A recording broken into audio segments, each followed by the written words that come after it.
My day job is in finance, and you might be wondering what I'm doing here speaking at a tourism conference. 3.5 years ago, the Prime Minister of the country, he tried to set up an agency called Agency for Development, which had the task of trying to accelerate economic development and business investment in the country. And for a brief period of time, while this idea was floating around, I also served on this. But unfortunately, he couldn't put it into action because the legislation could not be passed. So this was an area, myself as an independent person, that I felt that tourism was the real sunrise industry of the country, and that we could bring a technology angle to the whole experience that people had when they visited this country. And for a time, there was some World Bank help, and there was some team from PwC who were trying to conceptualize what this country could do. And it is from that I kind of did a little bit of work, and I wanted to share with this audience of what is possible. So this is the typical customer journey, that a typical customer journey starts. First they have an inspiration, then they have an orientation, and then they make a booking, and then they prepare for their trip, and then they embark on their journey, and then they stay at a particular lodging establishment, then they return, and they want to have fun afterwards. This is a more complex customer journey, and there is an awareness state, there is a consideration state, there is a planning stage, there is an experience stage, and there is an advocacy stage. And in the middle, all the different things that person does, and they interact with a lot of touch points, a lot of technology, and there's a lot of opportunities for a country, for a destination to engage with this potential traveler. So let's start with definitions, because this word smart is significantly overused. Who is a tourist? So the WTO has a definition as a tourist is a social, cultural, economic phenomenon which entails the movement of people to countries or places outside their usual environment for personal or business or professional purpose. So there are a couple of corollaries. First, that it encompasses not only non-nationals, but it also encompasses nationals. And tourism is a very information-intensive product that lends itself to information technology. Then what does this word smart mean? Because it's one of the most overused terms. Smart is used in a very liberal sense. So commonly used to describe technological, economic and social developments fueled by technologies that rely on sensors, big data, open data, new ways of connecting. And then you have connotations like smart cities. So what is a smart city? It's about using technology innovatively to achieve resource optimization, effective and fair governance. Then you have smart devices, the smartphones that you carry. These are multifunctionality and a high level of connectiveness. And then there is a further iteration of about a smart economy. Now, what is then smart tourism? What is smart tourism? Well, a lot of people have struggled in trying to define it, but this is one definition. Tourism supported by an integrated effort at a destination to collect and aggregate data from the physical infrastructure, social connections, government and human bodies. Combination with the use of advanced technologies to transform the data into on-site experience and business value propositions with a clear focus on efficiency, sustainability and experience enrichment. So the rest of my presentation is trying to explain this in a little bit more detail. These are the different elements of smart tourism. So it encompasses three things: a smart experience, a smart business ecosystem and a smart destination. And all of this is enabled through data. So the first thing is collection, exchange and processing. So it's evolved from traditional e-tourism. I mean, this industry has had a lot of ICT in it for the last 20 years, but smart tourism is a little bit of an extension of that, where it tries to bridge the digital with the physical. So, the first element is the data layers, and the first part is the collection. So, let us see some forms of collection. Now, this is the typical iPhone that many of you probably be carrying. It has almost 8 sensors built in. So, there is a lot of sensory data. This is one form of sensors that this device is accumulating. And let me show you this. Most of you roaming in Sri Lanka would be using, you are recorded on your mobile phone network using something called VLR, Visitor Location Registry. Now, this map, which is about 4 days old, shows where the different roaming people are in Sri Lanka.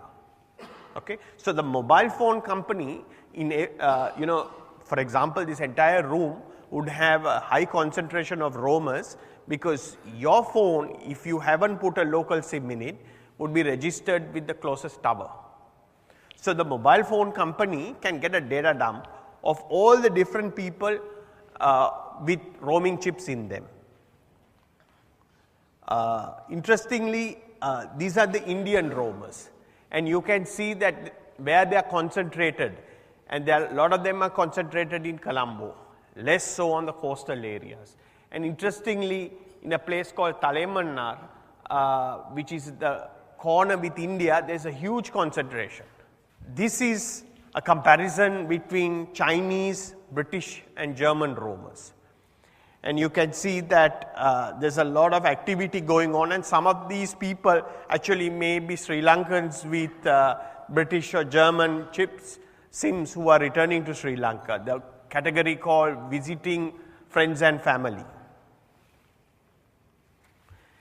And these are Italian roamers. And you can see there is a place called Venapo in Sri Lanka, north of the airport, and you see a huge concentration which may be indicative of Sri Lankans who are now residing in Italy coming back to the country. So, the thing is that there is an enormous amount of data that most of us are giving out that can be utilized. Most of you, I think, use this site, e-Visa. You know, I was also pleasantly surprised when I was preparing this presentation a few days ago that they have completely revamped that site. And did most of you have a negative or a positive experience of using it to get your negative? Okay. And why so? But okay, so that may have been one instance where there has been a negative experience, but most people have relatively positive experience, and the UI and the UX of the site itself has improved significantly.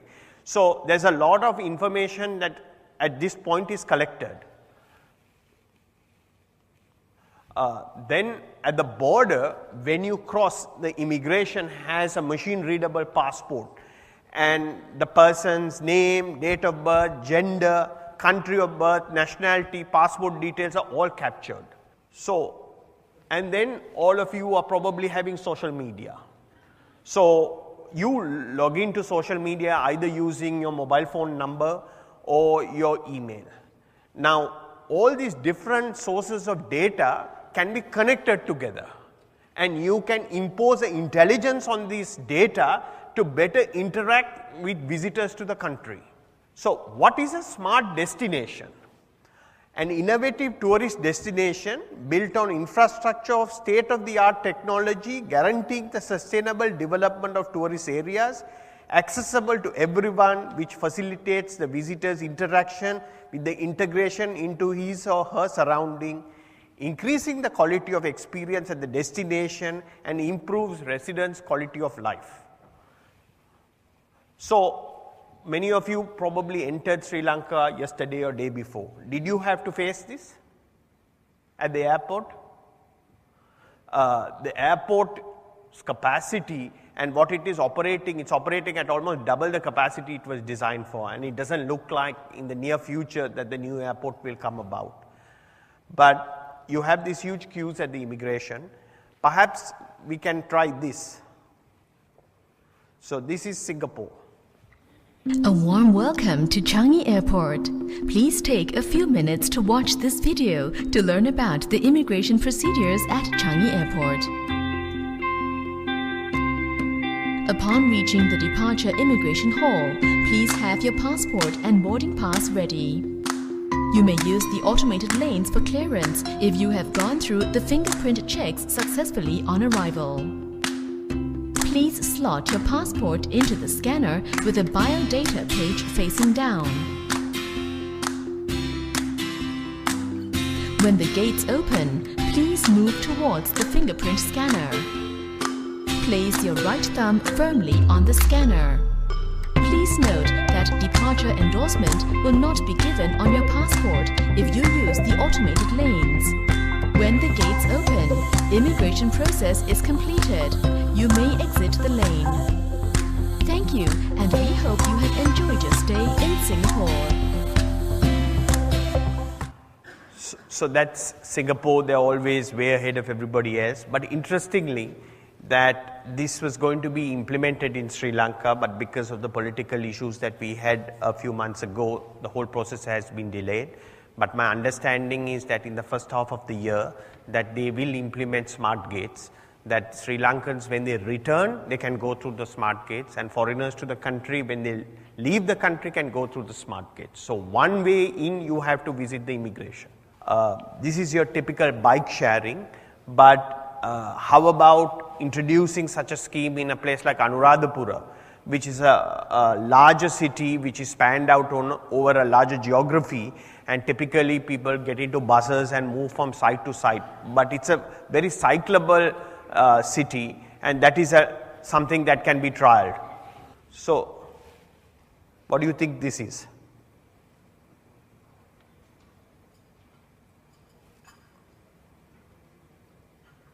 This is elephants.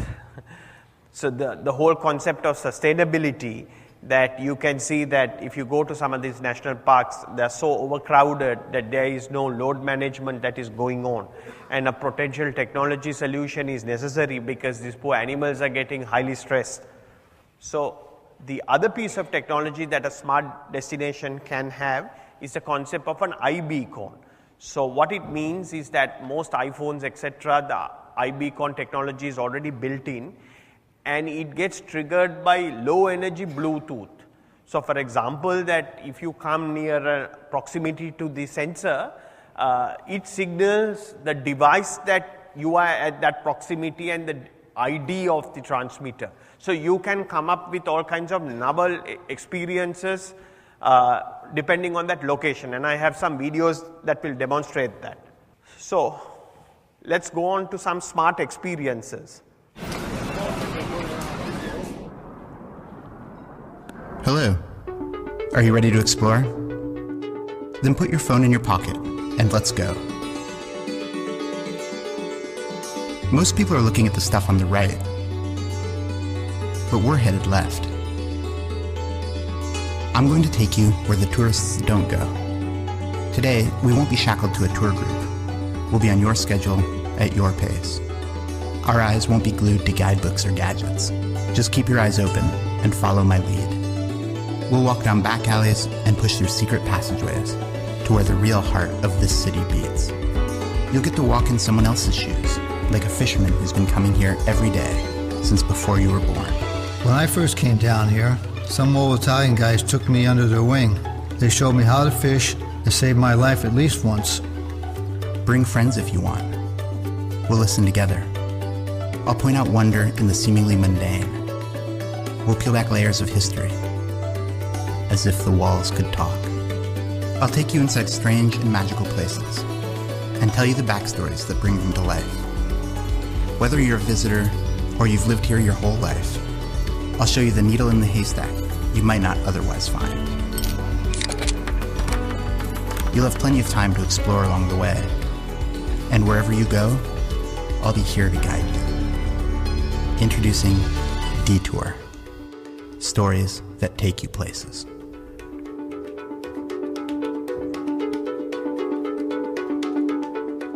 So Detour is available in 17 cities globally. but the technology is already there, and it's very simple that it just uses the location feature on your mobile phone to signal whereabout you are, and depending on your location, it plays you some audio commentary. So most visitors to Sri Lanka are not all English speaking, that you have something like 250,000 Chinese, etc., and they prefer to engage in their own language. So here is an opportunity to localize to that person's preferred language.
When going to a museum, most people only see a building with art.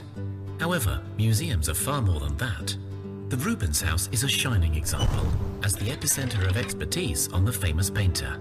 It has X-rays of his works, the Rubens family archive, and a vast collection of unique publications and countless documents. If only visitors could get a glimpse of this knowledge, their understanding of his art would increase massively, as would their joy of visiting the museum. We were challenged to make it happen. With the presented work at the center of attention, iBeacons show content whenever it's available, allowing the Rubens House to interact with its visitors in a non-intrusive way, spread very discreetly within the building. Now visitors see more than ever before. High-res close-ups and X-ray scans allow a Superman-like vision of the paintings. Using graphics and games, they can dig into lesser-known facts or intriguing details about the painter, his life, or his time, taking in important contextual information the gamification way. Internal geocaching allows us to challenge visitors to find paintings themselves. Finally, augmented reality provides a digital layer that takes the visitor on a time travel to the past. iBeacon technology gives access to fascinating information without QR codes, URLs, or other technical thresholds. The content pops up automatically on the visitor's tablet. He/she then simply decides to consume it or not. Within 3 months, we opened a digital world to the visitor, who enjoyed the museum more, stayed longer, and had a better comprehension of the artist. Unsurprisingly, we got worldwide media coverage, not only because we were the first to use iBeacon technology, but mainly because of the relevance of our approach. The Rubens House finally reveals what Rubens wanted the spectator to see, and more. So I've just demonstrated 3 different approaches and technologies, which is all very mature. You probably be carrying it in your pocket. It's only that somebody has to execute in a local context with the content. So this is a place in Polonnaruwa called the Gal Vihara.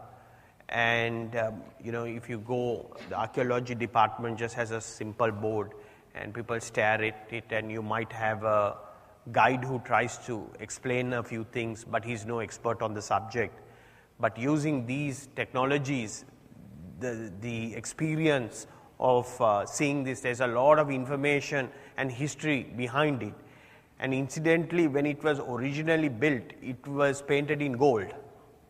So for example, you can use augmented reality technology to see what it could have originally looked like and enhance the whole experience. And these are some things that if you use Gmail, and Google already has its Google Trips where it will consolidate all your activity in a dynamic inventory. So this is another suggestion that I had with the immigration department. You know, when you onboard yourself, you get a welcome email. Why not welcome to Sri Lanka email? So at the border, they know that you entered, because the moment you cross the immigration point, the system knows that you have physically entered the country, or at the point of getting a visa. But you can start engaging with the potential visitor in the language of his choice, because you know the nationality, and they have to enter the email address when they get the visa.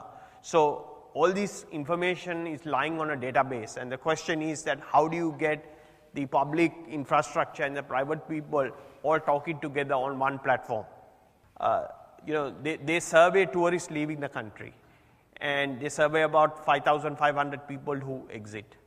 But again, using the immigration system, because you cross the point of immigration, and since the system knows your email address and your mobile phone number because you've registered it, they can quite literally survey everybody leaving the country, either by using text messages, or they can use some kind of app-based application to enhance the kind of information that they are getting. Because one of the questions is that it's estimated that an average tourist in Sri Lanka spends $170, and this is hugely debated with the industry, because they say that this cannot be.